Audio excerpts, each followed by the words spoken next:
Today's guest is Jeff Burrows, drummer for the Tea Party. Welcome to our show, Jeff. Hey, thanks for having me. How are you and your family doing during this pandemic?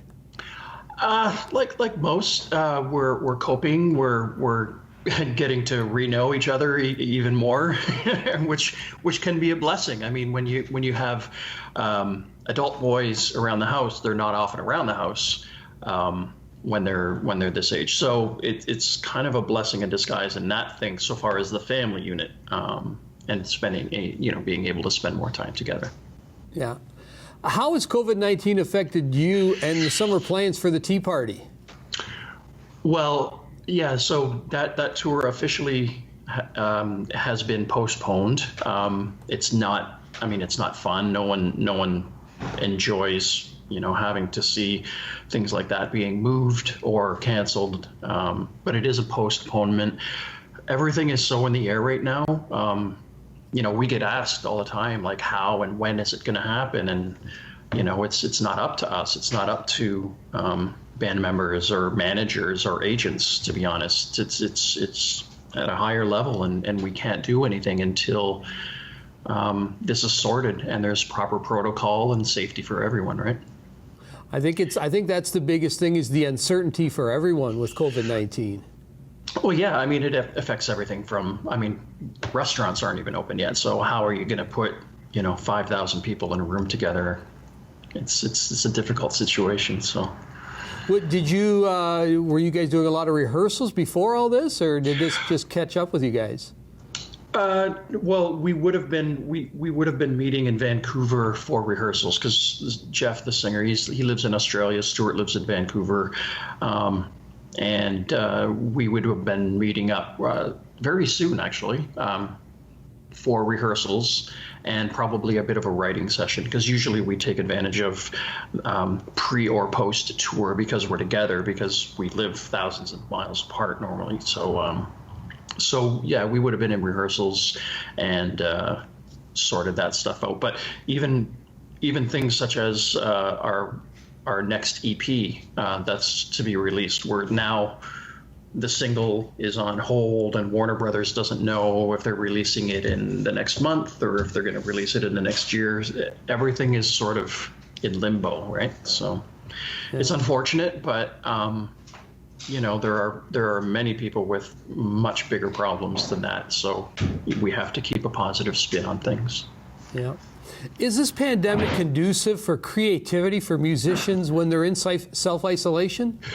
Yeah, I mean, we joke about it. I was speaking to my friend Chris Marentet the other day, and he does a Pink Floyd tribute band. And I said to him, I said, well, there's going to be a lot of sort of B-side Pink Floyd doom and gloom songs coming out in the near future, I'm assuming. But no, I mean, so many people have kept it creative, John Paul Bonadonna has Leave Those Kids Alone going, and they just did some great national TV exposure yesterday, and so proud of those guys.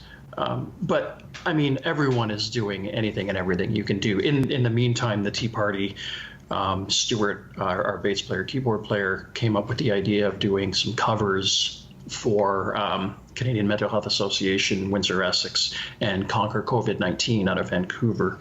And so we just literally released a song called Isolation by Joy Division, a cover.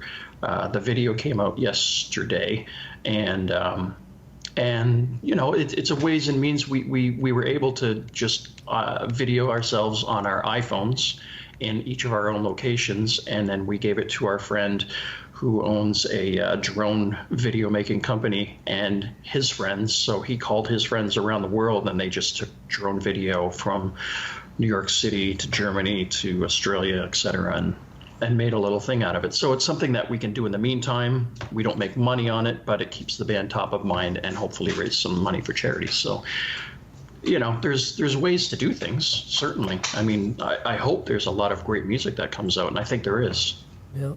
How difficult has this been for musicians with no avenue to perform and also to get paid? Yeah, that's the tough thing. I mean, we're in a position that we've been we've had a modicum amount of success where we're okay, and if the tour is postponed, that's fine. But friends who have who are gigging 6-7 days a week, and that puts the bread on the table and that saves for their future. I can't imagine it right now, and it's got to be very tough. Whereas that CERB money that's coming in, I mean, I suppose that helps, but a lot of young acts and solo artists and so on that require that live income are turning to YouTube and turning to Facebook Live presentations and such. So fingers crossed everyone's okay. It's the most existential of times, I think, for everyone. It's strange. Yeah. You assist many charities throughout the area. How creative do charities need to be to receive donations through these difficult economic times? Yeah, I know many of them depend from municipally, provincially, and federally funding, and it has become very difficult. When I work with charities in our communities, they're always super, how can I say it, communicative, and they work together if I'm working with more than one charity. So that's always very nice. But I think everyone has had to step up their game and create that profile even more, and using more online facilities and services. So at the end of the day, I think what might happen is the normal route that they usually go about raising funds is now changing. And then once everything comes back to relatively normal, they're going to have this second avenue that they realize, we can not only have feet on the ground and knocking on doors, they'll be able to use this new avenue that they've created if they've done it properly. And most have. I mean, people who go into that industry know the setbacks, and I mean, no one could have seen this one coming, but there are always setbacks, and the men and women that I know that I work with, they dig their feet in and they go to work. So yeah. Well, tell us about your annual, you've been doing it quite a while now, drum marathon. I guess now it's a half drum marathon, and the changes you've had to make. Okay, so this year was the 14th annual 24-hour drum marathon, and that was supposed to happen this Saturday coming up. So once this all came about, I had to cancel it, and then I was pretty bummed out. And last year we broke our record and raised $54,000 for local charities, and we were all very happy. And I had to cancel it, but then Costa, who owns Good Time Charlie, and many gyros and more. It's a good place to get your takeout Tuesdays, by the way. He said, we're doing some slight renovations and so on inside the building, but if you wanted to do a live stream, let's do that. So I thought, amazing. So we'll just do this live, but let's make it a half, because I don't want to put too much stress on the people working the cameras and so on and so forth, and make it reasonable. So we thought we could do that. And then after speaking to Media Street, we're thinking, oh no, so now we can't do it live because there's going to be too many people in the room. So then we thought, then let's do it, let's move it, and we'll pre-record it. And then Premier Ford released his first rollout as to what can be done in public spaces, and we were still shy of what we were actually able to do. So we think by May 29, we'll be able to have that opportunity to pre-record it at least. So now, in a nutshell, we're into a pre-recorded session of 12 hours of music. And the way I'm going about raising funds is I've offered up sponsorships to each of those hours. So by pre-recording it, they are able to insert the logos and certain wording for each of the sponsors at a cost, and that cost goes directly to the charities. And that's much to what I was saying earlier about how charities are having to get more creative and use a second avenue via social media. This is now something that we've had to do, but I've now thought, I'm going to continue doing it this way, as well as the live performance, because if I can live stream it and then have, sponsored logos and so on and so forth, it raises more funds and everyone is happier. So yeah, it's been a juggling act, I can tell you. So what's the date and where can people watch it? Yep. Best and easiest thing to do is Blues Fest Windsor is supporting it through La Una 625. They are presenting it, and you just go to Blues Fest Windsor's YouTube site.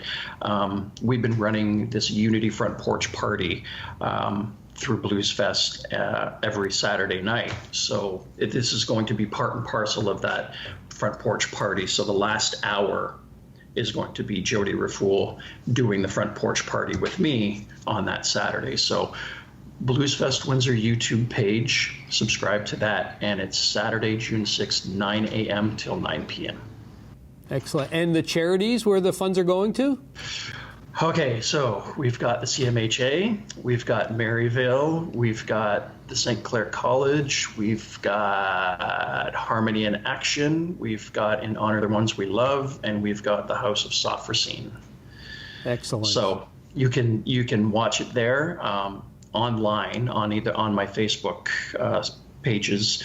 There's a Facebook charitable donation thing you can hit, and for $50, our good friends at DNR Apparel have given us half marathon drummer t-shirts.